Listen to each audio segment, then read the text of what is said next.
20. Black celebrities who died of AIDS. What if we told you that some of the most iconic black celebrities, musicians, actors, athletes, even legends, were taken from us not by fame or fortune, but by a silent epidemic? HIV/AIDS didn't just devastate lives, it robbed our culture of voices that shaped generations. In this video, Legends of Black Excellence uncovers the heartbreaking truths behind 20 black stars lost too soon to AIDS. These aren't just stories, they're wake-up calls. Watch closely, share this with someone who needs to hear it, and hit that subscribe button if you believe their legacies deserve to live on. Eric Lynn Wright. Easy. Eric Lynn Wright, known globally as Eazy-E, was a revolutionary force in hip-hop whose life ended abruptly at the age of 31 due to AIDS-related complications. Born on September 7, 1964 in Compton, California, Eazy-E rose from the streets to become a founding member of NWA, a groundbreaking rap group that gave voice to the raw realities of inner-city life, often referred to as the godfather of gangsta rap. His sharp delivery, entrepreneurial mind, and controversial lyrics helped propel hip-hop into mainstream America during the late 1980s. Eazy-E's journey into music began after he established Ruthless Records, a label he co-founded with Jerry Heller.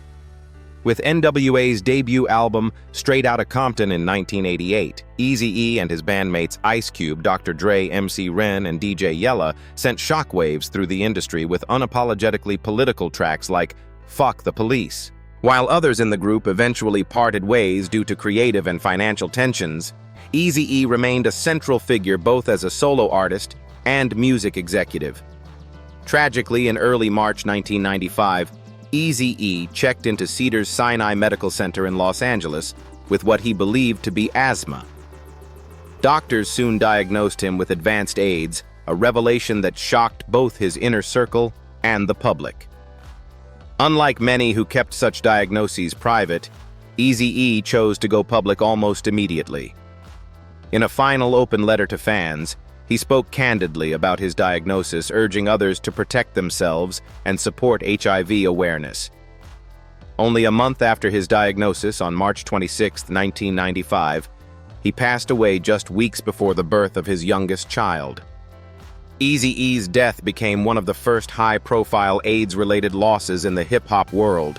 His sudden passing highlighted the growing HIV crisis in communities of color and prompted long-overdue conversations about sexual health and testing within the industry. Today, his influence lives on through countless artists and movements that credit him for pioneering the unapologetic expression of street culture through music. His legacy remains both as a trailblazer in hip-hop and a symbolic cautionary tale of a disease that claimed too many lives too soon. Willie Smith. Willie Smith was a fashion prodigy whose creativity and business acumen made him one of the most successful black designers of the 20th century. Born on February 29, 1948 in Philadelphia, Smith studied at the Philadelphia College of Art and later Parsons School of Design. His career took off in the 1970s, and by the 1980s, he had launched Willie Wear, a clothing line that blended high fashion with streetwear sensibilities long before it became a trend. Willie Wear's designs were accessible, wearable, and culturally resonant, capturing the energy of urban youth and multiculturalism. Smith's clothes appealed not just to elite fashion circles, but to everyday people. His collaborations extended beyond fashion. He worked with architects, filmmakers, and artists, shaping a multidisciplinary creative movement. By 1986, Willie Wear had reached over $25 million in annual sales, a staggering achievement for a young black designer in a predominantly white industry. His ability to create collections that spoke to both fashion insiders and the general public made him a revolutionary figure. In 1987, while on a trip to India, Willie Smith fell seriously ill and returned to the U.S., where he was hospitalized. On April 17, 1987, he died at the age of 39. It was later revealed that he had succumbed to AIDS-related complications, a truth that many in the fashion world at the time chose to ignore or downplay due to the stigma surrounding the disease. Smith's death sent shockwaves through the industry, not only for the talent that was lost, but also because it highlighted how AIDS was silently affecting prominent, often closeted creatives. Willie Smith's legacy endures in the continued blending of fashion with everyday life and multicultural narratives. He broke barriers not just in design, but in how fashion engaged with the world. Despite his untimely death, his trailblazing vision continues to inspire a new generation of designers and artists who see style as a tool for inclusion, expression, and social commentary. Arthur Ashe. Arthur Ashe was a sports legend, civil rights activist, and humanitarian whose grace extended far beyond the tennis court. Born on July 10, 1943 in Richmond, Virginia, Ashe broke racial barriers as the first black man to win titles at the U.S. Open, 1968 Australian Open, 1970, and Wimbledon, 1975. His calm demeanor, sharp intellect, and disciplined game earned him admiration across the globe. But Ashe's most profound impact arguably came after he retired from professional tennis. In 1983, Ashe underwent heart bypass surgery, and during the procedure, received a contaminated blood transfusion. Unbeknownst to him, that transfusion exposed him to HIV, a virus largely misunderstood and feared at the time. For nearly a decade, Ashe kept his condition private, focusing on advocacy work writing and public speaking. He supported causes like education, anti-apartheid efforts, and inner-city youth development. In 1992, after learning that his HIV status might be leaked to the press, Ashe courageously decided to go public with the information. Rather than retreat into silence, he used his diagnosis to educate the public, launching the Arthur Ashe Foundation for the defeat of AIDS. He also testified before Congress urging lawmakers to increase funding for HIV/AIDS research and education. Ashe passed away from AIDS-related pneumonia on February 6, 1993, at the age of 49. His death stunned the sports and humanitarian communities, but his legacy lived on with unmatched dignity. He became one of the earliest and most prominent public figures to confront the stigma of AIDS head-on, using his platform to humanize a disease that had been so heavily vilified. More than 3 decades later, Arthur Ashe remains a towering symbol of quiet strength, resilience, and grace under pressure. His life is not only a testament to athletic excellence, but a model of moral courage in the face of injustice and illness. Fela Kuti. Fela Anikulapo Kuti, born on October 15, 1938, in Abeokuta, Nigeria, was more than just a musician. He was a revolutionary force whose art became a weapon against political oppression. Known as the pioneer of Afrobeat, a genre that fused jazz, funk, highlife, and traditional West African rhythms, Fela used his music to confront the corruption and brutality of the Nigerian military regime. His lyrics were unapologetically confrontational, often addressing police violence, colonial legacies, and human rights abuses. Throughout his life, Fela faced constant harassment from Nigerian authorities. He was arrested more than 200 times, and his Kalakuta Republic compound, part commune, part recording studio, was raided and destroyed. Yet he never stopped creating or speaking out. Albums like Zombie Sorrow Tears and Blood and Coffin for Head of State became anthems of resistance, influencing generations of African and global activists. By the late 1980s and early 1990s, Kuti's health began to deteriorate. On August 2, 1997, he died in Lagos with AIDS-related complications cited as the official cause of death. His brother, Dr. Olukoye Ransom Kuti, Nigeria's former health minister, made the announcement publicly, breaking a cultural silence around HIV/AIDS. Fela's death was a wake-up call for a continent still grappling with stigma and lack of access to medical care. Fela Kuti's legacy lives on through his music. His children, particularly Femi and Seun Kuti, who have continued his Afrobeat crusade, and the annual Felabration Festival, which honors his life and impact. While his voice was silenced too soon, his fearless commitment to justice, culture, and Pan-African unity continues to echo worldwide. Alvin Ailey. Alvin Ailey, born on January 5, 1931 in Rogers, Texas, emerged as one of the most influential choreographers of the 20th century. Raised in the segregated South, Ailey found solace in dance, eventually studying under the likes of Lester Horton and Martha Graham. In 1958, he founded the Alvin Ailey American Dance Theater, AAADT, a company that would go on to redefine American modern dance by celebrating the Black cultural experience on stage. Ailey's landmark work, Revelations, remains one of the most performed ballets in the world, blending African-American spirituals, gospel, and blues with powerful modern choreography. Through his company, Ailey created a space where Black dancers and stories could flourish in an industry that often sidelined them. His choreography was deeply emotional, steeped in themes of resilience, identity, and liberation. Despite his fame, Ailey was a private man, particularly about his personal life. He lived as a closeted gay man during a time of widespread discrimination, both racially and sexually. His declining health became evident in the late 1980s, and on December 1, 1989, he died at age 58 from AIDS-related complications. In an effort to protect his legacy and privacy, his death certificate originally stated terminal blood dyscrasia, masking the real cause.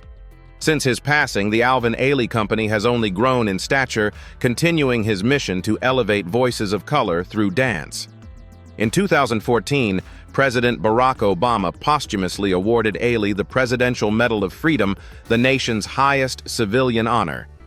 Today, Alvin Ailey stands as a symbol of beauty, strength, and resistance, a man who used movement to tell the soul's deepest truths and whose vision continues to move audiences across the globe. Howard Rollins Jr. Howard Rollins Jr., born October 17, 1950 in Baltimore, Maryland, was a gifted stage and screen actor whose talents shone brightly before his life was cut tragically short. A graduate of Towson University, Rollins first made his mark in theater before achieving national acclaim in 1981 for his Oscar-nominated performance in Ragtime. His portrayal of Cole House Walker Jr., a Black pianist seeking justice in early 20th century America, showcased his commanding presence and emotional depth. Rollins quickly became a sought-after actor, appearing in films such as A Soldier's Story, 1984, and later in television, most notably as Virgil Tibbs in the hit CBS series In the Heat of the Night. His portrayal of a principled detective in a racially divided Southern town earned him multiple NAACP Image Award nominations and positioned him as a major Black talent in a predominantly white television landscape. However, behind the camera, Rollins battled personal demons. In the late 1980s, he struggled with substance abuse, leading to legal troubles and multiple rehab stints. In 1987, he was diagnosed as HIV positive but kept his status private, continuing to work sporadically while coping with worsening health. On December 8, 1996, he passed away at age 46 from AIDS-related lymphoma. His death was a quiet blow to Hollywood and the Black community, both of which had watched his meteoric rise. Despite his struggles, Rollins remains a symbol of artistic brilliance, whose career, had it not been curtailed by illness and stigma, could have reached even greater heights. His legacy continues to inspire actors breaking barriers in film and television today. Max Robinson. Max Robinson, born May 1, 1939 in Richmond, Virginia, changed the face of American journalism as the first African-American to co-anchor a network news broadcast. A trailblazer in media, Robinson began his career in local television, eventually rising to national prominence in 1978 when he joined ABC's World News Tonight. Sharing the desk with Frank Reynolds and Peter Jennings, he shattered racial barriers and brought Black excellence to primetime news.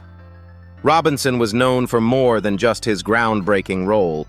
He was fiercely committed to telling stories that highlighted racial injustice and inner-city issues. His journalism often focused on neglected communities, and he pushed for greater representation of people of color in newsrooms. However, his outspoken advocacy also brought tension within the industry as he clashed with network executives over editorial decisions and institutional racism. Privately, Robinson struggled with depression and alcoholism battles that often mirrored the pressure he felt as a black man in a predominantly white, high-stakes profession. In 1984, he was diagnosed with HIV, a condition he kept secret from the public. Despite this, he continued to speak at schools and public forums, urging youth to stay informed and take care of their health. On December 20, 1988, Robinson died from AIDS-related complications at age 49 in Washington, D.C. His passing was one of the earliest high-profile AIDS deaths among black public figures and marked a pivotal moment in awareness around the disease in communities of color. Robinson's legacy endures in journalism programs and media diversity initiatives named in his honor. He remains a symbol of integrity, courage, and pioneering spirit in American broadcast history. Gil Scott-Heron. Gil Scott-Heron, born April 1, 1949 in Chicago, Illinois, was a poet, musician, and social critic whose voice became synonymous with political consciousness and urban struggle. Often referred to as the godfather of rap, his work fused jazz, blues, and spoken word, laying the groundwork for hip-hop before the genre had a name. With landmark pieces like The Revolution Will Not Be Televised, Scott-Heron exposed institutional racism, media bias, poverty, and addiction with raw lyrical power and razor-sharp insight. Raised in Tennessee and later the Bronx, Scott-Heron was a literary prodigy, publishing a novel at 19 and attending Lincoln University. Teaming with musician Brian Jackson in the 1970s, the duo created socially charged albums such as Winter in America and Pieces of a Man. His songs, often driven by minimalist instrumentation and a somber tone, struck chords with disenfranchised listeners across the U.S. and abroad. However, Scott-Heron's life was deeply impacted by drug addiction. Throughout the 1980s and 1990s, he battled crack cocaine dependency, which led to legal issues, repeated arrests, and multiple stints in prison. His health steadily declined over time, and although he returned to music with a hauntingly acclaimed comeback album, I'm New Here, in 2010, his body had already suffered greatly. On May 27, 2011, Gil Scott-Heron died in New York City at the age of 62. Though officially listed as pneumonia, complications from HIV/AIDS and substance abuse were contributing factors. His death served as a sobering reminder of the intersection between illness, addiction, and systemic neglect in the black community. Despite personal struggles, Scott-Heron's influence is enduring.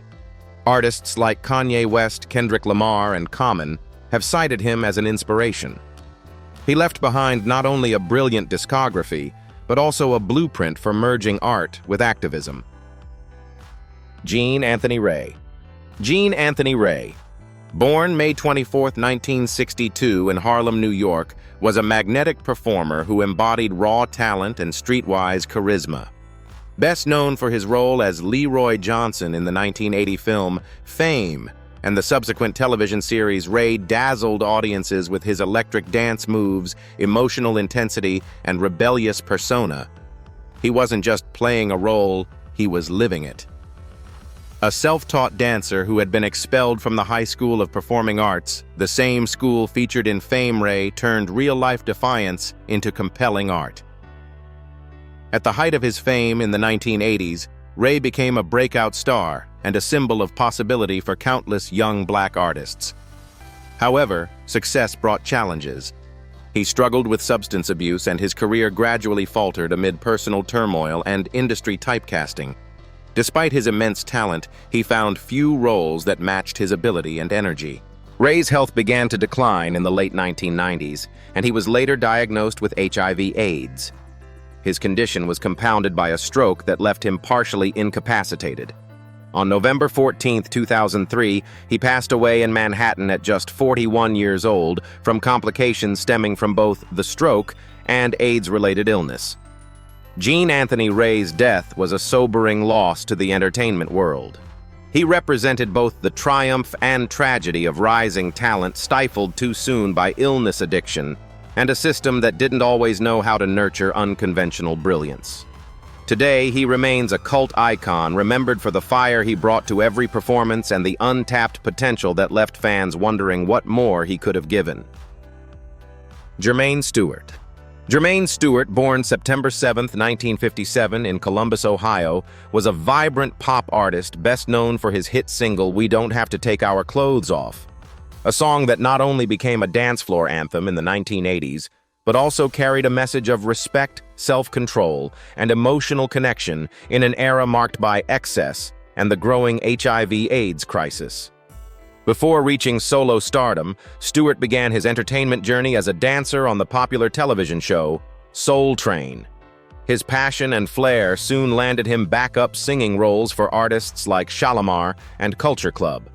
In 1986, his breakout moment arrived with the release of Frantic Romantic, the album that featured his signature hit.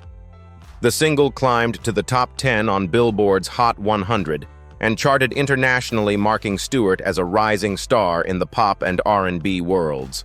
With his flamboyant style, high-energy performances, and expressive vocals, he stood out during a time when black male pop stars were carving new identities in mainstream music.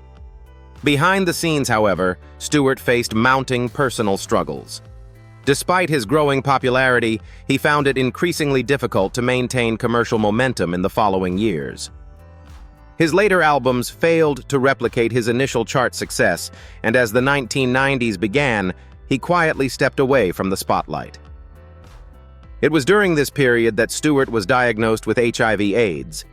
Though he largely withdrew from public life, friends and family later revealed that he had been battling the illness privately for several years. On March 17, 1997, Jermaine Stewart passed away at the age of 39 due to AIDS-related complications. His death marked a tragic end to a career that had once radiated promise and creativity. To this day, Stewart is remembered not only for his infectious music, but also for his subtle advocacy of safer choices and mutual respect during a volatile time in cultural history. His artistry continues to be celebrated in nostalgic retrospectives of 1980s pop and LGBTQ+ representation in music. Franklin Seals. Franklin Seals, born July 15, 1952 in St. Vincent and the Grenadines, was a classically trained actor who brought depth, elegance, and quiet brilliance to every role he touched. Best known to American television audiences for his role as Dexter Stuffins on the hit 1980s sitcom Silver Spoon, Seals had a rare blend of theatrical finesse and on-screen charm. Before his breakout in television, he trained at the prestigious Juilliard School, where he studied alongside actors like Kevin Kline and Patti LuPone. Seals' early work in film included a critically lauded performance as the ill-fated Victor Romero in the 1978 drama The Onion Field, where his nuanced portrayal earned him respect among serious film critics. On stage, he delivered powerful performances in plays ranging from Shakespeare to modern American drama, with a particular emphasis on roles that explored identity, dignity, and human complexity. Despite his immense talent, Seals faced limited opportunities in an industry still bound by stereotypes, especially for black and queer actors. Openly gay in an era when Hollywood remained largely closeted, Seals quietly carried both pride and isolation as he navigated the profession. In the early 1990s, his health began to decline. He had contracted HIV, and as the virus progressed, it severely weakened his immune system. Franklin Seals passed away in Brooklyn, New York on May 14, 1990, at the age of 37 due to AIDS-related complications. His death received minimal mainstream coverage, a stark reflection of the stigma surrounding both AIDS and the limited recognition of black LGBTQ+ performers at the time. Today, Seals is remembered as a deeply gifted actor whose performances remain timeless, even if under-celebrated.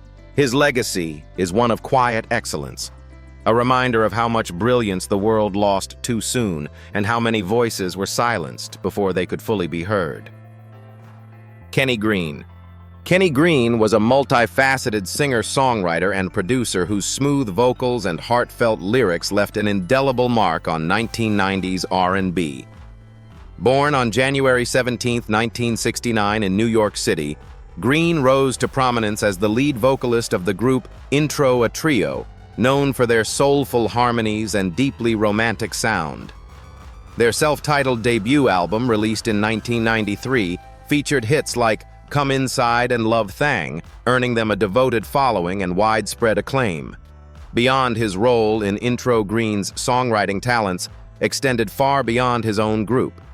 He penned lyrics for top R&B acts, including Mary J. Blige, for whom he co-wrote Reminisce and Love No Limit, two standout tracks from her landmark What's the 411 album. His ability to capture emotional vulnerability and strength in his lyrics set him apart as a quiet force behind the scenes of many hit records of the era. In the late 1990s, as Green's public appearances became less frequent, speculation about his health grew. In a rare and courageous interview with Sister to Sister magazine in 2001, he openly confirmed that he was bisexual and had been living with AIDS. He also revealed how the disease had severely affected his health, impairing his vision and mobility. His honesty was both rare and powerful in a music industry still largely silent about HIV, especially among black male entertainers. Kenny Green passed away later that year in October 2001 at just 32 years old. His death was a devastating blow to fans and peers alike, many of whom had no idea he had been suffering. While his time in the spotlight was brief, his influence resonates in the fabric of 90s R&B. Green's legacy is not only in the songs he wrote or the notes he sang, but also in his bravery speaking his truth in a time when doing so could cost a career. Kevin Peter Hall. Kevin Peter Hall, born May 9, 1955 in Pittsburgh, Pennsylvania, was a towering presence in Hollywood literally and figuratively. Standing at 7 feet 2 inches tall, Hall became famous for playing iconic creature roles, most notably the titular alien in the Predator film series and Harry in Harry and the Hendersons. His size made him a natural for physically demanding costume-heavy parts, but his grace, charisma, and humanity shone through the makeup and latex. Hall's athletic background helped prepare him for Hollywood. He played college basketball before switching paths to study acting at George Washington University. His career took off in the 1980s, and he quickly gained a reputation for being both gentle and professional, a stark contrast to the monstrous characters he often portrayed. Despite the typecasting, Hall found ways to inject emotion into his roles, making otherwise silent creatures feel strangely human. In 1990, Hall married actress Elena Reed, best known for her role on 227. That same year, tragedy struck. Hall was involved in a car accident and required a blood transfusion. Unbeknownst to him, the transfusion was contaminated with HIV, a tragic risk in an era before rigorous screening of blood supplies was guaranteed. He would later develop AIDS as a result of the infection. On April 10, 1991, Kevin Peter Hall died from AIDS-related complications at the age of 35. His death was a stunning loss to the film community and to fans who had grown to love the soul beneath the suits. Hall's legacy lives on through the characters he helped bring to life, icons of sci-fi cinema, and through the rare vulnerability he brought to roles that could have easily been one-dimensional. He remains a reminder of both Hollywood's history with representation and the human stories behind its most fantastical faces. Larry Riley. Larry Riley was a versatile and passionate actor whose career spanned theater, film, and television. Born on June 20, 1952 in Memphis, Tennessee, Riley studied drama at Memphis State University and later honed his craft at the Juilliard School. His deep understanding of character work and his charismatic presence made him a compelling figure on both stage and screen. He first gained critical attention for his role as C.J. Memphis in the 1984 film A Soldier's Story, a performance that reflected both vulnerability and strength, showcasing his emotional range. Riley became a household name when he joined the cast of the long-running CBS soap opera Knots Landing in 1988, portraying Frank Williams, a dedicated federal agent and loving husband. He was one of the first black actors to hold a major recurring role on a primetime soap opera, and his performance helped diversify the genre. Fans appreciated the dignity and relatability he brought to the character, and he remained a key figure on the show for 5 seasons. However, behind the scenes, Riley faced a personal battle he kept largely private. He had contracted HIV, which later developed into AIDS, leading to numerous health complications. As the disease progressed, his physical decline became noticeable on screen, and he was eventually written out of the show due to his illness. His final appearance was both heartbreaking and poignant for viewers who had come to admire him. On June 6, 1992, Larry Riley died at the age of 39 from AIDS-related complications. At the time, his death raised questions and rumors which were later confirmed by his widow, who publicly disclosed the cause to raise awareness. In the wake of his passing, Riley was praised for his courage, professionalism, and quiet dignity, even in his final months. His legacy lives on, not just in his memorable performances, but in his contribution to breaking racial barriers in television. Riley's work helped pave the way for future generations of black actors in dramatic roles on mainstream networks. Raymond St. Jacques. Raymond St. Jacques was a trailblazer in American film and television, recognized as one of the first African-American actors to secure consistent, dignified roles in mainstream entertainment. Born March 1, 1930 in Hartford, Connecticut, he studied acting at the Actors Studio and quickly made a name for himself on stage before transitioning to film and television. With a deep voice, commanding presence, and refined delivery, St. Jacques often portrayed figures of authority, intellect, and justice during an era when such roles were rarely afforded to black actors. In 1965, he made history as the first black actor to appear as a regular on a Western TV series portraying Simon Blake in Rawhide. Over the years, he amassed a remarkable filmography that included roles in Cotton Comes to Harlem, They Live, and The Comedians. He also directed and produced, determined to create opportunities for black narratives to be told authentically. One of his most memorable television roles came in the late 1980s, when he played Judge Clayton C. Thomas in Superior Court, a syndicated courtroom drama. His portrayal emphasized reason, fairness, and strength qualities that he also brought to his off-screen activism. St. Jacques was an outspoken advocate for civil rights and used his platform to champion equality in Hollywood. Privately, St. Jacques battled illness later in life. In the 1990s, he was diagnosed with AIDS-related lymphoma, a condition that steadily eroded his health. Despite this, he continued working and mentoring young actors. He passed away on August 27, 1990 in Los Angeles at the age of 60 from AIDS complications. His death marked the loss of a pioneer who had helped shift the landscape of American media. St. Jacques is remembered not only for his rich body of work, but for his unyielding commitment to breaking racial boundaries and lifting others as he climbed. Sylvester James Jr. Sylvester James Jr., widely known simply as Sylvester, was a flamboyant, unapologetic musical force who brought soul, gospel, and disco together with electrifying flair.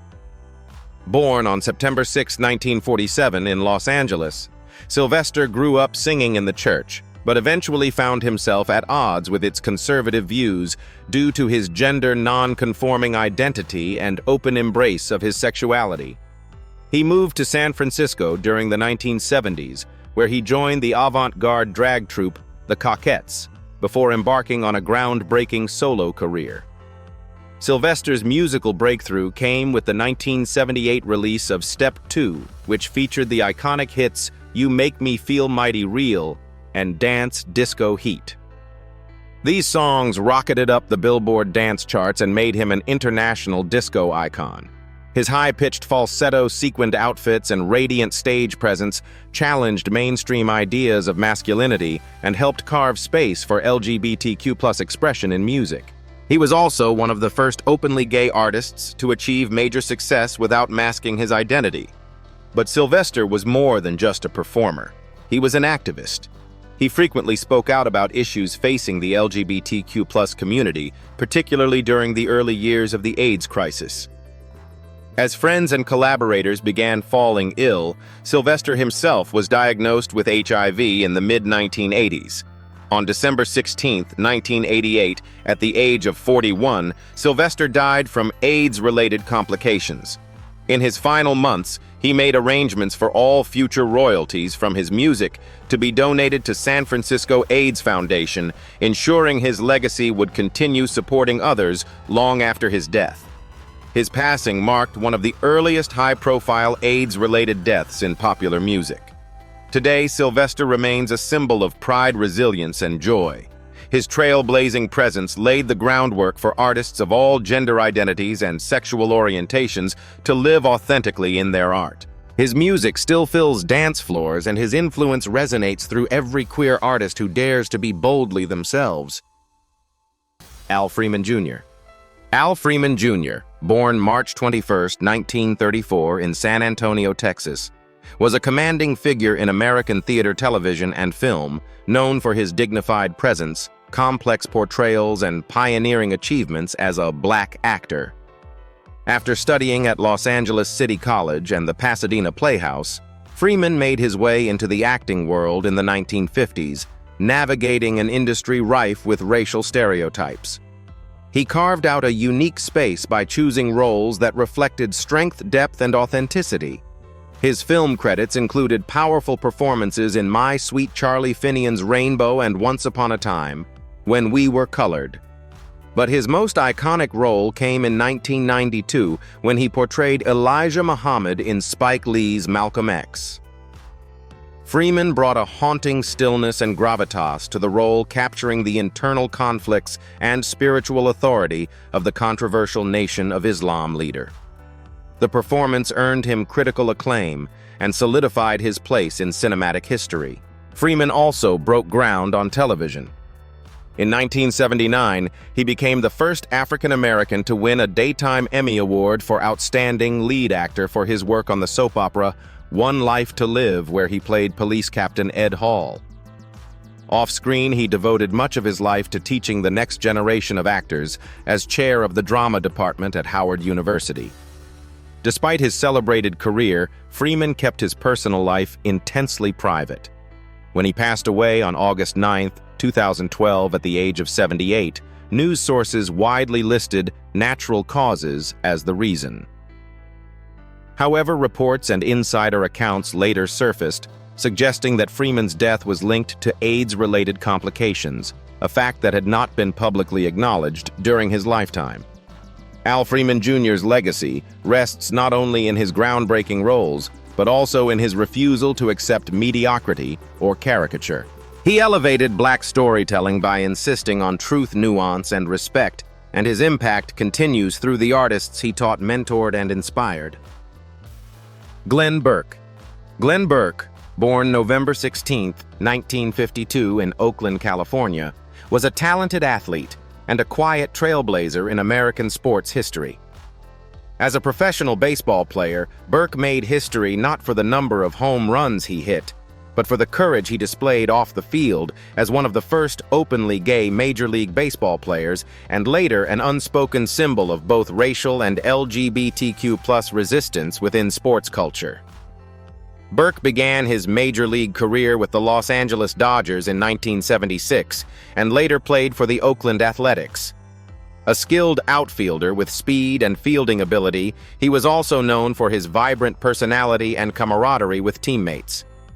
According to several accounts, Burke is even credited with inventing the high five during a celebratory moment with Dodgers teammate Dusty Baker, an enduring cultural gesture born from a joyful moment of unity.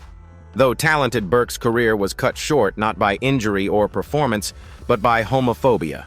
After coming out to teammates and club officials, he faced marginalization and eventually found himself out of the league by 1980. His post-baseball life was marked by hardship, including homelessness, substance abuse, and declining health. Still, he remained committed to living authentically, participating in LGBTQ+ events, and even competing in the gay games in track and basketball. In the early 1990s, Burke was diagnosed with HIV, and his health steadily deteriorated. On May 30, 1995, he died in a hospice facility in Oakland at the age of 42 from AIDS-related complications. His death went largely unnoticed by mainstream sports media at the time, a painful reminder of how the industry had failed to embrace his full identity. Today, Glenn Burke is hailed as a pioneer. In 2013, the MLB formally recognized his contributions, and his life has since been the subject of documentaries, books, and tributes. His courage, both on the field and in his truth, opened doors for athletes everywhere to live and play with pride. Bobby DeBarge. Bobby DeBarge, born March 5, 1956 in Detroit, Michigan, was a gifted singer-songwriter and producer, best known as the falsetto voice behind the 1970s Motown R&B group Switch. A member of the musically gifted DeBarge family, Bobby stood out for his hauntingly beautiful vocals and raw emotional delivery. His influence on the quiet storm and soul ballad styles of the late 1970s and early 1980s is undeniable, even if his life and career were marked by turbulence and tragedy. Switch, which was signed to Gordy Records, a Motown subsidiary, produced hits like There'll Never Be I Call Your Name and Love Over and Over Again. Bobby co-wrote and produced many of the group's tracks, quickly establishing himself as a musical force. He was admired not just for his vocal ability, but also for his ear for arrangement and production, which helped set Switch apart during an era crowded with male vocal groups. However, Bobby's personal struggles often overshadowed his professional success. Early in his career, he developed a heroin addiction which would haunt him for the rest of his life. After Switch's momentum began to fade, Bobby turned to producing and mentoring his younger siblings, particularly El DeBarge, helping to shape the success of the group DeBarge. But legal and drug issues began to take a toll. In the late 1980s, he was convicted of drug trafficking and served time in federal prison. While incarcerated, Bobby's health declined significantly. It was during this period that he was diagnosed with HIV, reportedly contracted through intravenous drug use. After his release in the early 1990s, his condition worsened, and he withdrew from the public eye. On August 16, 1995, he passed away in Grand Rapids, Michigan at the age of 39 from AIDS-related complications. Bobby DeBarge's death was a devastating loss to the R&B world. Though his career was brief and troubled, his artistry left a lasting impression. Today, he is remembered not just for his tragic fall, but for the unmistakable voice that helped define a generation of soul music. His story serves as both a cautionary tale and a tribute to the pain behind the music that moved millions. These 20 stories are not just about loss, they're about truth, stigma, and the need for continued awareness. From chart-topping legends to unsung heroes, each life cut short by AIDS tells us how silence, shame, and lack of access to care have long harmed the Black community. At Legends of Black Excellence, we honor their legacies by speaking boldly. What do you think needs to change in how we talk about HIV today? Drop your thoughts in the comments like this video, if it moved you, and don't forget to subscribe to keep these important conversations alive.